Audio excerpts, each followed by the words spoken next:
Also going with two. Can you guess who they are? No.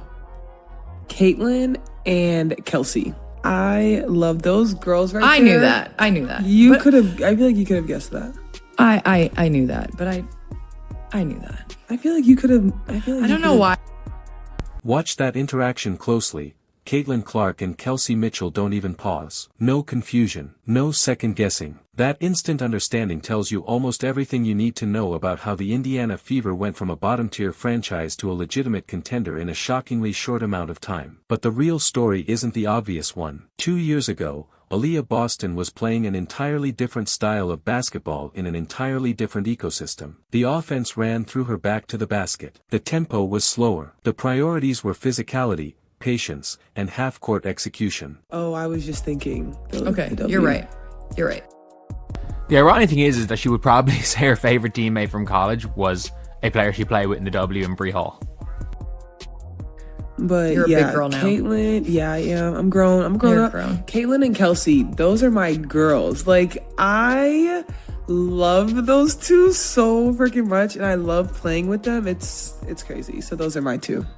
So what actually changed? Because it wasn't just talent acquisition, and it definitely wasn't coaching magic. The uncomfortable truth is this: Aaliyah Boston changed everything about herself. In her rookie season, Boston thrived as a traditional interior force. With Erica Wheeler handling the ball, Indiana leaned heavily on high-low actions and post touches. Boston averaged strong numbers by operating within 4 feet of the rim, using strength and positioning rather than speed. It worked, but the system ranked near the bottom of the league in pace, and the ceiling was painfully clear. It was Aaliyah who adapted, absolutely. And I mean this when I say this, like, I don't know how confident I would be in Caitlin Clark's ability to adapt to a slow down, back to the basket system being ran through post players.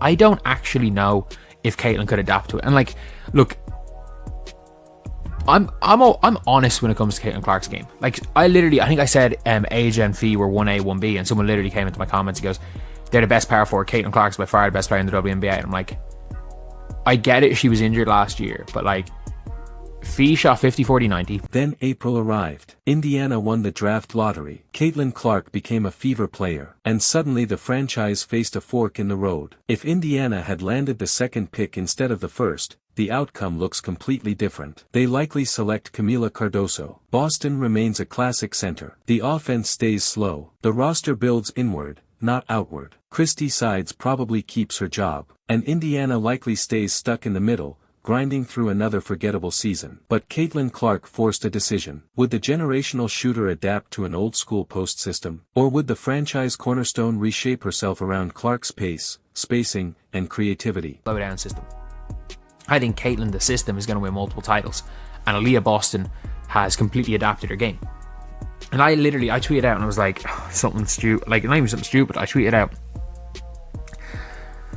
people aren't talking enough about how Aaliyah Boston's changed everything about her game to since Caitlin Clark has come into the league. I was like, he's gone from a bruiser back to the basket center to a elite face-up player. She's gotten faster, she's gotten quicker laterally, she can guard guards in the perimeter, she's gotten better in the pick and roll, better in pick and... The answer was immediate and drastic. Boston didn't tweak her game. She rebuilt it. She got lighter on her feet. She improved her lateral movement. She committed to defending in space. She became a legitimate screener and decision-maker in pick-and-roll actions. Her mid-range jumper became a weapon instead of a bailout. This wasn't gradual growth. It was reinvention. The change went beyond offense. Boston transformed her conditioning, her reaction time, and her defensive mindset. By the end of the 2024 season, Indiana ranked among the fastest teams in the league. Boston was facilitating from the elbow and the short roll, averaging over 3 assists per game in actions primarily involving Clark. Her efficiency jumped dramatically. She was switching on to guards without becoming a liability. That doesn't happen by accident. It happens when an established star looks at the roster and decides that ego comes second to winning. Never played a playoff game. But if we're being completely real here, it's two different types of players. People are taking that as a shot at Aaliyah Boston. So, Aaliyah has literally 180'd her game. And that's so impressive. It is so impressive. People like the big three. That's our trio. I really believe they love you too, Aaliyah Boston, if not more. What about Bree Turner? Where does she rate keeper trade? Honestly, picking Team Aaliyah would help get into championships. With Bree Turner, it just depends on what price. Like, Bree Turner, if she comes on a minimum, I'll take her on a minimum. Like, absolutely, the 10 to 12 players don't play that much, and she's one of those if you stay ready, you don't have to get ready. Like, when she's playing well, she'll be in the rotation. When she's not, she'll be out of it, and she might get herself back into it. But, like, it's very clear.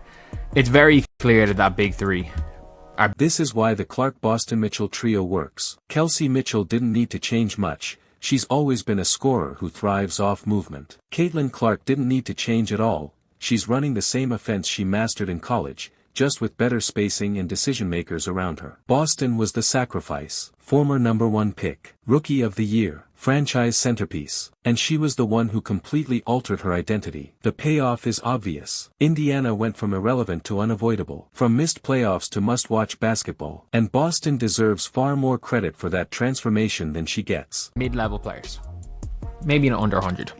Let's just say maybe like 150k. Mid-level players, they're walking in to 500k if the season goes ahead. Even in the CBN's current state, they're walking into 500k. That is 3 years or 4 years pretty much worth of their salary. They will not, there's no bigger picture in greater good women's sports. If you were going to get a 6x increase, a 4x increase in your salary from just a W, and you know what that means? You can negotiate for a higher price overseas. Or you can just sit out the season. You don't have to play. It means you can get ready for the W season. It's one of those things where players actually want there to be a season. And if the WNBA it's just, I think the problem is with the WNBA is the WNBA realizes it's just empty threats now. They realistically know the WNBA, they've given the WNBA players way more than they initially wanted to. And it's just baseless threats now.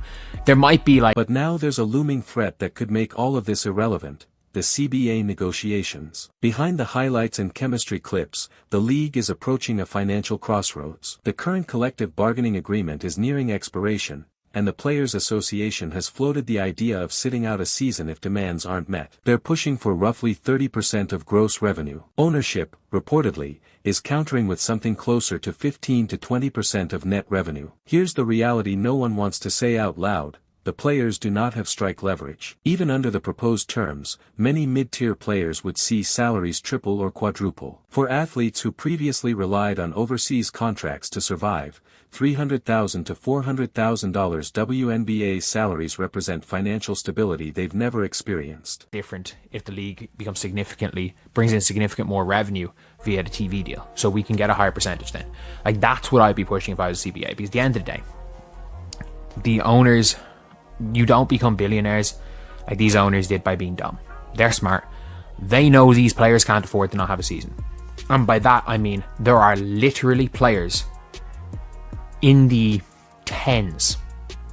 There are multiple players that if a WNBA season doesn't go ahead, will have to work office jobs. And I'm not lying when I say that. There are multiple players that were in rotations in the WNBA last year. And that matters. There are rotation players in the league right now who, without a season, would need non-basketball jobs to pay bills. That's not rhetoric, that's math. When the choice is between sitting out for principal or securing life-changing income, most people choose the latter. Owners know this. That's why they're not blinking. The mistake the Players Association is making isn't fighting for more. It's how they're fighting. Instead of anchoring negotiations to revenue percentages they can't realistically force, the smarter play is structural flexibility. Shorter CBA terms, opt-out clauses timed to future media deals. The next TV contract could radically reshape league finances. That's when leverage actually exists. Take the current win, lock in security, then renegotiate from strength. Threatening a strike now risks killing momentum at the exact moment the league is exploding in visibility, largely because of players like Caitlin Clark and teams like Indiana. Deserving more doesn't automatically mean you can demand more. Leverage decides outcomes, not fairness. The season will almost certainly happen. The deal will get signed, and it will likely land closer to ownership's position than the players want to admit.